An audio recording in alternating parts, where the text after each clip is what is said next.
একটা ক্লিনিক্যাল, আমি আগেই বলেছিলাম এটা একটা ক্লিনিক্যাল কন্ডিশন।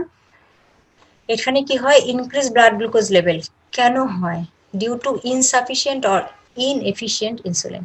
একটা হচ্ছে যে আইদার ইনসাফিসিয়েন্ট, মনে করো তোমার এই যে যতটুকু সিক্রেশন হচ্ছে, একটু আগে তোমাদের সাথে যেটা নিয়ে কথা বললাম যে কারোর এডিপোজ টিস্যু অনেক বেশি হয়ে গেছে, তাহলে তখন তার ইনসুলিনের ডিমান্ড অনেক বেশি, তাহলে সে ডিমান্ড ফুলফিল করতে পারছে না, সেই জন্য ইনসাফিসিয়েন্ট ইনসুলিন যদি সিক্রেশন হয়, অথবা ইনএফিসিয়েন্ট ইনসুলিন সিক্রেশন হয়, অথবা টোটাল যদি কারোর ইনসুলিন না সিক্রেশন হয়, তাহলেই কিন্তু সাধারণত ডায়াবেটিস মেলাইটাস হচ্ছে যে তোমার ডেভেলপ করে। যদিও এখানে এই কথাটা আমি লিখতে ভুলে গেছি, এনিওয়ে আমি আসলে টাইপ 2 এর কথাই বোধহয় মাথায় নিয়ে এটা লিখতেছিলাম। আচ্ছা, ইনসুলিন হচ্ছে যে ও পরে এতে লেখা আছে যে insulin is either not produce in sufficient quantity অথবা inefficient in its action on the target tissue, যেটা নিয়ে আমরা অলরেডি আলোচনা করে ফেলেছি, তাই না? যে আমার প্রডিউস হলো ঠিকই, বাট টার্গেট টিস্যুর জন্য সেটা ইনএফিসিয়েন্ট হয়ে গেল। কি কারণে? কারণ হচ্ছে যে ওই যে রিসেপ্টরের সাথে এটা কম্পিটেন্ট না।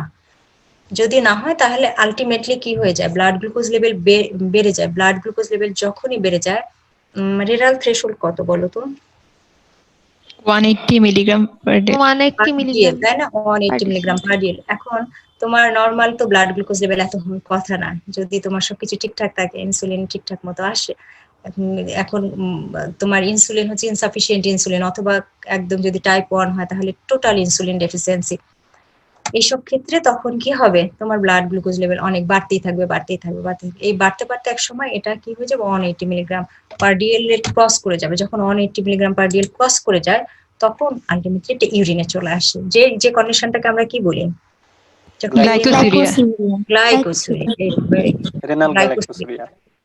এবং এই ডায়াবেটিস মেলাইটাস, এই কথাটার এই নামটা আসলেই এটা থেকে, কারণ গ্রিক, এই যে একটা গ্রিক ওয়ার্ড ডায়াবেটিস, এটা মানে হচ্ছে সাইফন।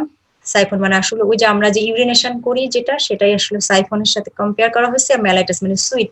মানে প্রথমে যখন এটা ডিসকভার করা হলো, তখন দেখা গেল যে সমস্ত ডায়াবেটিক পেশেন্টরা যেখানে ইউরিনেশন করে, ওখানে এক সময় কি চলে আসে জানো, পিঁপড়া চলে আসে, বিকজ ওটা সুইট। তো এই মেলাইটাস শব্দটার মানে হচ্ছে সুইট, আর এই ডায়াবেটিস মানে হচ্ছে সাইফন। তো এটার থেকে এই নামটা আনা হলো। মেইনলি আমরা দুই ভাগে ভাগ করেছি, এছাড়াও আরো অনেক, মানে তোমরা বললাম তো এটা 3rd ইয়ার থেকে শুরু হবে, অনেক ডায়াবেটিস সম্পর্কে তোমরা অনেক জানবা। তো আমি মেইনলি দুইটার কথাই বলবো, সেটা হচ্ছে টাইপ 1 আর টাইপ 2। টাইপ 1 এ যেটা হয় সেটা হচ্ছে বেটা সেল ডিস্ট্রাকশন হয়, যে কারণে একদম অ্যাবসলিউট ডেফিসিয়েন্সি হয়। অ্যাবসলিউট মানে একটুও থাকবে না। যদি টোটাল বেটা সেল ডিস্ট্রাকশন হয়ে যায় তাহলে অ্যাবসলিউট ডেফিসিয়েন্সি হয়। আর টাইপ 2 ডায়াবেটিস মেলাইটাস যেটা, সেটা হচ্ছে যে এখানে সাধারণত রেজিস্ট্যান্স থাকে এবং রিলেটিভ ইনসুলিন ডেফিসিয়েন্সি। রিলেটিভ মানে তো বোঝো, মানে যতটা প্রয়োজন তার চেয়ে কম। তো তোমরা তো এটা নিশ্চয়ই বুঝতে পেরেছো যে, তো আমার ফ্যাটি টিস্যু অনেক বেড়ে গেছে, আমার ইনসুলিন যতটা রিলিজ হচ্ছে তা দিয়ে আসলে আমার এটা ফুলফিল করতে পারছে না, আমার ডিমান্ড ফুলফিল করতে পারছে না। এই জন্যই আমার রিলেটিভ ইনসুলিন ডেফিসিয়েন্সি হয়। অথবা আরেকটা কি হয় যে ইনসুলিন রেজিস্ট্যান্সের ব্যাপারটা তোমাদেরকে একটু আগে আমি দেখিয়ে দিলাম, ইনকম্পিটেবল যদি হয়ে যায় রিসেপ্টরের সাথে। এছাড়াও বিভিন্ন ধরনের ডায়াবেটিস আছে। জেস্টেশনাল ডায়াবেটিস মেলাইটাস মানে হচ্ছে যে অনেকেরই দেখা যায় যে, অনেক মহিলাদের দেখা যায় যে ডিউরিং প্রেগনেন্সি তারা এই ডায়াবেটিস ডেভেলপ করে। আফটার ডেলিভারি এটা ঠিক হয়ে যায়, বাট কারো কারো ক্ষেত্রে হয় না। এটারই কন্টিনিউশন হিসেবে সে লাইফ লং ডায়াবেটিক পেশেন্ট। এটা কি ম্যাম প্রফের জন্য খুব ডিটেইলসে পড়বো? এবিসি তে অনেক ডিটেইলসে দেওয়া আছে। না, এটা এবিসি তো আমি তোমাদের সবসময় বলেছি যে এবিসি কিন্তু আন্ডার কে ফোকাস করে লেখা না, আন্ডার গ্রেড পোস্ট গ্রেড দুটোকে কভার করে লেখা বলে ওখানে অনেক দেয়া আছে, যেগুলো ওগুলো লাগে হচ্ছে তোমার পোস্ট গ্রেডের জন্য। আন্ডার গ্রেড তোমাদের কিছু লাগবে না। তুমি যদি ডায়াবেটিস কয় ধরনের আছে, টাইপ 1 টাইপ 2 এই দুটো বলতে পারো, দ্যাটস এনাফ। তোমার জন্য এত কিছু লাগবে না। ওকে, তোমাদের জন্য, তোমাদের মেইনলি আমি তোমাদের মানে একটু বললাম তো, একটু ব্যাকগ্রাউন্ড আইডিয়া যদি তোমার ভালো থাকে, তাহলে তুমি অনেক ভালো আনসার করতে পারবে, অনেক মার্ক নিয়ে আসতে পারবে। সাধারণত এই যে এখানে আমি যে ইনসুলিন প্রডিউসিং যে সেলগুলো থাকে, অটো ডিস্ট্রাকশন হয়ে যায়, অটো ইমিউন ডিস্ট্রাকশন হয়ে যায় বলে আমাদের টাইপ 1 ডায়াবেটিস মেলাইটাস ডেভেলপ করে, এবং এটা খুব আর্লি অনসেট হয়। এই জন্য এটার আগে নাম ছিল হচ্ছে জুভেনাইল অনসেট ডায়াবেটিস। তোমাদেরকে আমি এই ছবিটা দেখায় আজকের মতো শেষ করে দিতে চাচ্ছি। সেটা হচ্ছে, দেখো যে হেলদি অবস্থায় কি হয়। হেলদি অবস্থায় তোমার এই যে দেখো ইনসুলিন আসলো, ইনসুলিন রিসেপ্টরের সাথে বাইন্ড হলো, GLUT4 কে অ্যাক্টিভেটেড করলো, গ্লুকোজ গুলো ভিতরে ঢুকে গেল। টাইপ 1 ডায়াবেটিসে যেটা হয় সেটা হচ্ছে যে তোমার এই অটো ডিস্ট্রাকশন হয়ে গেছে, অটো ইমিউন ডিস্ট্রাকশন হয়ে গেছে, সব বেটা সেল ডিস্ট্রাকশন হয়ে গেছে, তোমার কোনো ইনসুলিন নাই। ইনসুলিন তো নাই, ইনসুলিন রিসেপ্টরটা তো ইনট্যাক্ট আছে, কিন্তু আলটিমেটলি কাজ হবে না। ইনসুলিন রিসেপ্টর যদি স্টিমুলেটেড না হয় ইনসুলিন দিয়ে, তাহলে তো এই GLUT4 অ্যাক্টিভেটেড হবে না, গ্লুকোজ গুলো ভিতরে ঢুকবে। এই কারণে দেখো ব্লাডে গ্লুকোজের পরিমাণ বেড়ে গেছে। অন দ্য আদার হ্যান্ড তুমি চিন্তা করো টাইপ 2 ডায়াবেটিস মেলাইটাসে কি হয়েছে, ইনসুলিন কিন্তু আসতেছে বাট ইনসুলিন রিসেপ্টর ইনসেনসিটিভ। এখানে ইনসুলিন রিসেপ্টরটা ইনসেনসিটিভ থাকার কারণে ইনসুলিন রেজিস্ট্যান্স, এখানে ইনসুলিন রেজিস্ট্যান্স ডেভেলপ করেছে, যে কারণে ইনসুলিন থাকা সত্ত্বেও কিন্তু তোমার ব্লাডে গ্লুকোজের পরিমাণ বেশি। ইনসুলিন আছে বাট কাজ করতে পারতেছে না। তো এই দুটো ক্ষেত্রেই এই যে আমি টাইপ 2 একটু দেখিয়েছি যে দেখো গ্লুকোজ যেহেতু পটেন্ট স্টিমুলেটর, গ্লুকোজ স্টিমুলেট করতেছে, ইনসুলিন রিলিজ হচ্ছে, ইনসুলিন আছে বাট এখানে যে ইনসুলিন রিসেপ্টরের সাথে সে বাইন্ড করতে পারতেছে না, ওয়ার্ক করতে পারতেছে না। এই জায়গাটা যেহেতু ব্লক হয়ে গেছে, তাহলে GLUT4 স্টিমুলেটেড হচ্ছে না। GLUT4 যদি স্টিমুলেটেড না হয়, তাহলে তো এই গ্লুকোজকে ভিতরে আর ঢুকানো হচ্ছে না। এই কারণে আলটিমেটলি, আচ্ছা কার্ডিনাল যে সিমটম আছে ডায়াবেটিস মেলাইটাসের, এটা একটু দেখে নাও। তোমরা জানো যে এখানে কি হয়, পলি ইউরিয়া হয়। পলি মানে অনেকবার, ইউরিয়া মানে বুঝতে পারতেছি ইউরিনেশন, তাহলে পলি ইউরিয়া মানে বারবার সে ইউরিনেশন করবে। এখন একটা মানুষ যদি বারবার ইউরিনেশন মানে যখন এইখানে ডায়াবেটিসের ক্ষেত্রে তো তোমরা বুঝতেই পারতেছো, ডায়াবেটিস মেলাইটাস নাম শুনেই তোমরা বুঝলা যে ইউরিন সে পাস করবে, কি ধরনের ইউরিন, সাধারণত সুইট ইউরিন। সুইট ইউরিন মানে তার তার ইউরিনের সাথে গ্লুকোজ থাকবে। গ্লুকোজ তো যাবে। গ্লুকোজ এখানে অসমোটিক ডায়োরেসিস করে, তোমরা জানো তো তাই না? একটা ওয়াটার ডায়োরেসিস, একটা অসমোটিক জি জি। ডায়োরেসিস, মনে আছে? Osmotic Yes, ডায়োরেসিস ma'am. করা মানে কি, তোমার বডি থেকে অনেক ওয়াটার বের করে নিয়ে এসে চলে যায়। এই ওয়াটার বের করে নিয়ে যায়, তোমার বারবার ইউরিনেশন করতে হয়। তাহলে যখন তোমার ওয়াটার বের করে নিয়ে যাবে, তোমার বডি কিসে সাফার করবে? Dehydration, Dehydration. ডিহাইড্রেশন হয়ে যাবে।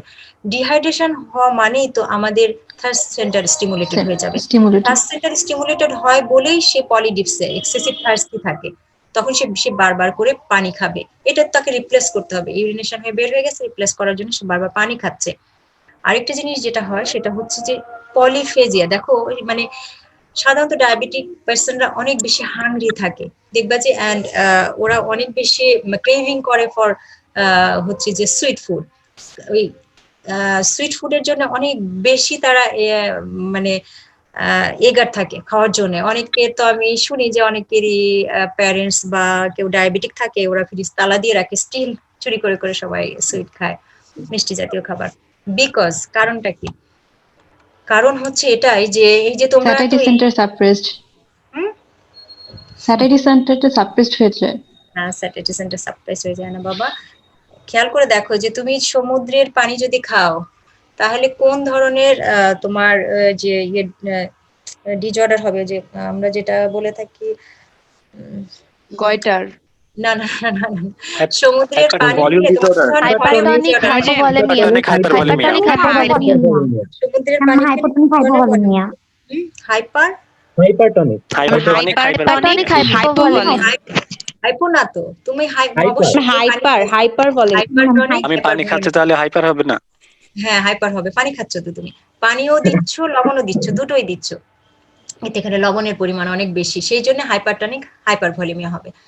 হাইপারটনিক হাইপারভলিমিয়া হবে। তো এই ইসের ক্ষেত্রে খেয়াল করে দেখো যে লবণ চারিদিকে পানি।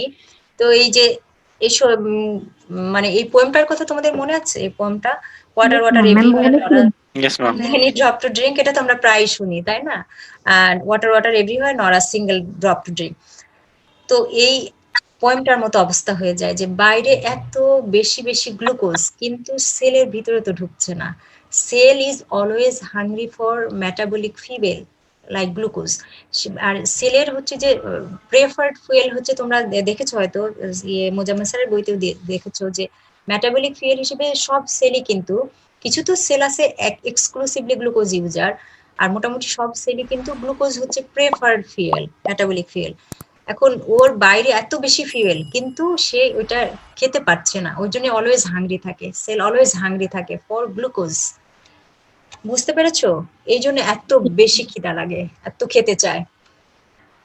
তারপরে তো আলটিমেটলি কোনো লাভ নাই, কারণ গ্লুকোজ তো সেলের মধ্যে আপটেক হতে পারতেছে না। এই যে এটাই তো বলছি যে তুমি যদি এই যে কি হয় যে সমুদ্রের পানি কি তুমি খেতে পারো?